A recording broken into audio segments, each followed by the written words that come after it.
Hello everybody and welcome to Left on Right, where we give the left-wing perspective on right-wing media. Today we're going to talk about the historic meeting between President Trump and Prime Minister of El Salvador, Nayib Bukele, and when CNN reporter Caitlin Collins asks, "Are you going to return Abrego Garcia to the US?" So this is a little bit of context, and what the left-wing perspective here is that Abrego Garcia is a citizen of El Salvador who was illegally deported from the United States on March 15th, 2025, in what the Trump administration called an administrative error in their court filings. He was then imprisoned without trial in the Terrorism Confinement Center CDOT, a maximum security prison in El Salvador.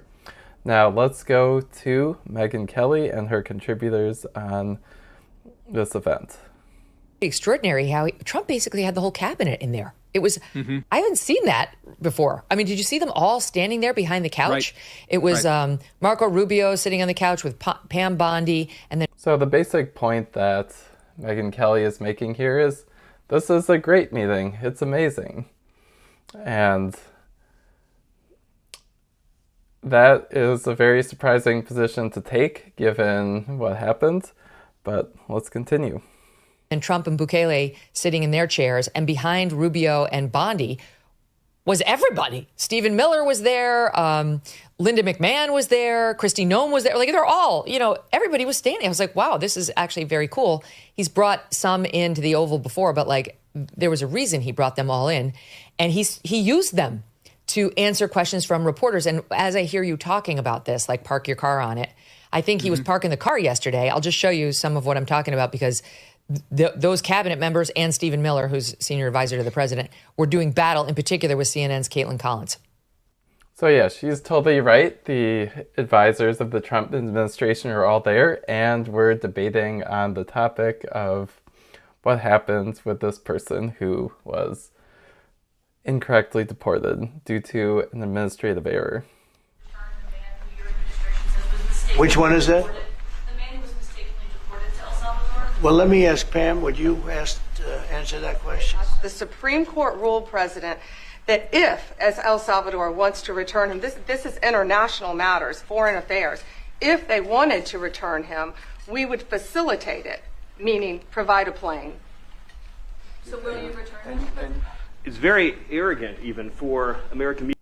So just to summarize Pam Bondi's argument, basically the administration's argument here is that once somebody's been deported, the Supreme Court has no jurisdiction over that, and there's no way to get the person back. So this is, the left-wing perspective on this is as following. Let's suppose you snatch someone off the street and deport them before the courts can intervene. Then that person gets no legal recourse to challenge whether they were deported or not. And from the left-wing perspective, this is very concerning and could happen to anyone. That legal justification means that anybody could be snatched off the street, hurried to a plane, deported to El Salvador, and they would have no legal recourse.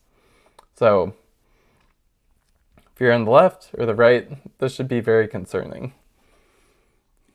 Media to suggest that we would even tell El Salvador how to handle their own citizens, who again is a member of MS-13, which is, I'm sure you understand, rape.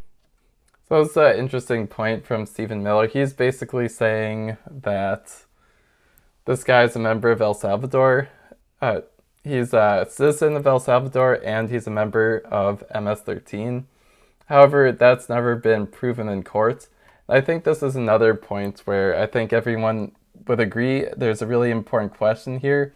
So who determines if someone's a terrorist? What is the process of that? If the executive branch can unilaterally determine that someone is a terrorist and deport them with no legal recourse, that's an extremely worrying precedent for anybody. So the administration has not argued that effectively in court. Rapes little girls, murders women, murders children, is engaged in the most barbaric activities in the world, and I can promise you, if he was your neighbor, you would move right away. So you don't plan But to the ask Supreme for Court is permission to asking get him to. back? No version of this legally ends up with an ever-living citizen of El Salvador. That is the president of El Salvador. Your questions about it for the court can only be directed to him. So it is true that Abrego is a citizen of El Salvador. However, before he was deported, there was a legal ruling that he was applying for asylum and that he was not to be removed from the country while that went through. But he was removed anyway. How can I smuggle? How can I return him to the United States? Like I smuggle. So if you look at the Prime Minister of El Salvador, he is basically smiling through this interaction. The basic thing that's alleged is that someone who was not guilty of any crimes has been deported and put in an extremely dangerous prison, and he's kind of smiling. And also look at Trump. Trump is also smiling. It's a very serious situation. Even if you disagree with that, you could understand from the perspective of someone who's concerned that you should take this seriously and not be smiling. Smuggle him into the United States, or what do I do? Of course, I'm not going to do it. It's like, I mean, the question is preposterous. How can I smuggle a terrorist into the United States? I don't have the power to return him to the... Well, it's pretty clear here that if they wanted to, they could totally do this. Trump and Bukele will move heaven and earth to deport people as fast as possible. They are totally capable of reversing that. They're right there. They could make that decision, but they're choosing not to. So the argument that, oh, we can't do this is pretty preposterous.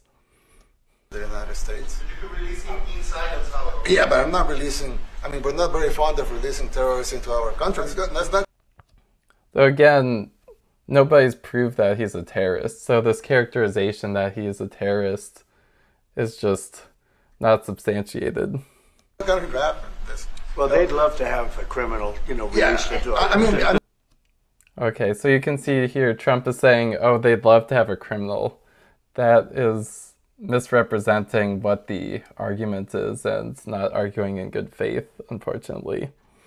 The left-wing position in this case is that he's not a criminal, which is what the current legal situation is with the courts. He has not been found to be a criminal, and so Trump saying the Democrats would love a criminal in the country is a mischaracterization of the left-wing position.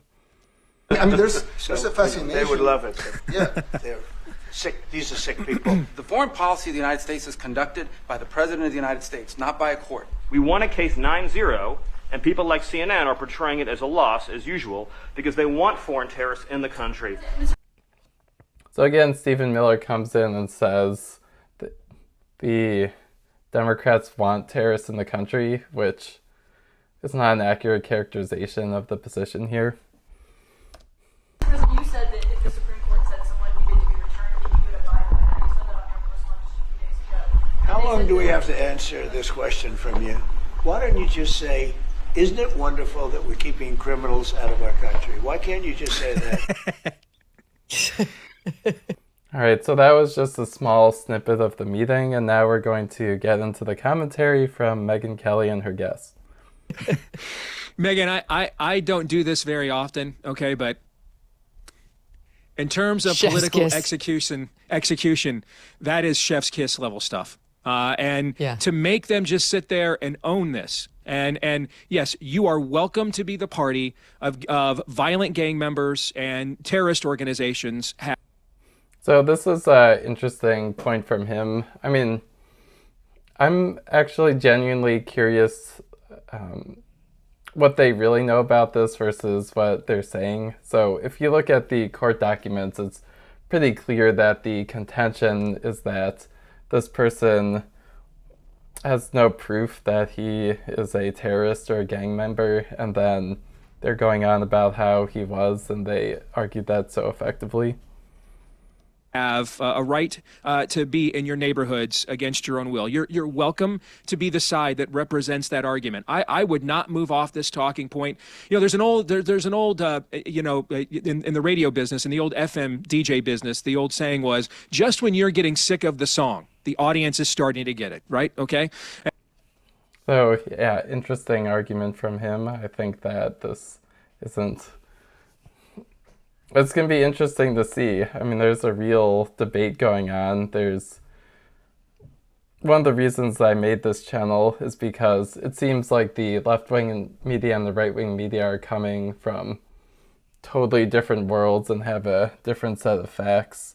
And it seems like in this case, the legal arguments in the place where you have to produce the highest standard of evidence are very strongly on the side of this was illegal and needs to be reversed. And so it'll be interesting to see.